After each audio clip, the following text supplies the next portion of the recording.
नमस्कार, मैं हूँ राधा राणा और आप देख रहे हैं आरबी टाइम्स। इस वक्त ये सबसे बड़ी खबर है बिहार की राजनीति से जुड़ी। जी हाँ, लोक जनशक्ति पार्टी रामविलास के प्रमुख और केंद्रीय मंत्री चिराग पासवान ने बड़ा बयान दे दिया है। उन्होंने कहा है कि वह केंद्र की राजनीति में ज्यादा समय तक नहीं रहना चाहते और उनकी प्राथमिकता हमेशा बिहार रही है। चिराग ने इस बात के संकेत भी दिए हैं कि वह खुद इस साल होने वाले बिहार विधानसभा चुनाव में उम्मीदवार नहीं बनेंगे, लेकिन 2023 के विधानसभा चुनाव से पहले बिहार लौट आएंगे। उन्होंने साफ कहा कि उनके लिए बिहार फर्स्ट, बिहारी फर्स्ट ही सबसे अहम मुद्दा है। टाइम्स नाउ समिट में बोलते हुए चिराग पासवान ने कहा कि उनके दिवंगत पिता रामविलास पासवान केंद्र की राजनीति में ज्यादा सक्रिय थे, लेकिन उनकी अपनी राजनीति की नींव बिहार में ही है। उन्होंने कहा कि बिहार की जनता ने उन्हें जिस उद्देश्य से चुना है वह उसे पूरा करना चाहते हैं। चिराग ने यह भी कहा कि बिहार में उनकी पार्टी की भूमिका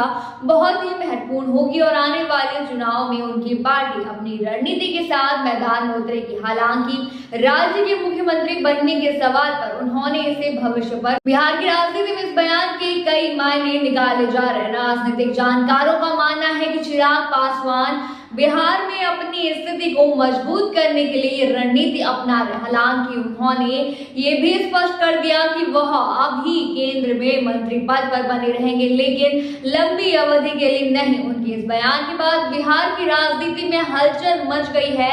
इस दौरान चिराग पासवान ने बिहार के मुख्यमंत्री नीतीश कुमार के स्वास्थ्य को लेकर विपक्षी दलों द्वारा उठाए जा रहे सवालों पर भी प्रतिक्रिया दी। उन्होंने कहा कि विपक्ष इस मुद्दे को राजनीति के लिए इस्तेमाल कर रहा है और इस तरह की बातें ठीक नहीं है। चिराग का कहना था कि अगर राजनीति करनी है तो नीतियों पर होनी चाहिए, न कि किसी की व्यक्तिगत स्थिति पर। उन्होंने कहा कि बिहार के विकास के लिए उनकी पार्टी पूरी तरह प्रतिबद्ध है और आने वाले समय में राज्य में कई बड़े फैसले लिए जा सकते हैं। इसके अलावा चिराग पासवान ने प्रशांत किशोर को दोस्त और तेजस्वी यादव व तेज प्रताप यादव को अपना भाई बताया। हालांकि उन्होंने कहा कि भले ही उनके बीच भाईचारा हो, लेकिन राजनीतिक मतभेद हमेशा बने रहेंगे। चिराग ने कहा कि राजनीति में विचारधारा का फर्क होता है और यह सिर्फ अब नहीं बल्कि उनकी राजनीति की शुरुआत से ही रहा है। वहीं प्रशांत किशोर के राजनीतिक भविष्य पर उन्होंने कहा कि पहले उन्हें टेक ऑफ करने दिया जाए,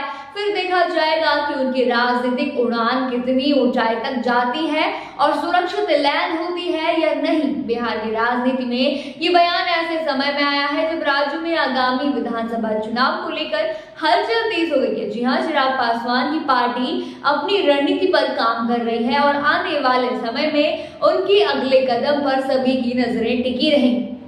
फिलहाल आप क्या सोचते हैं इस मुद्दे पर, हमें कमेंट सेक्शन में जरूर बताइए। फिलहाल के लिए इतना ही। बने रहिए आरबी टाइम्स के साथ और साथ ही हमारे चैनल को सब्सक्राइब करना ना भूलें और फेसबुक वेबसाइट पर फॉलो जरूर करें।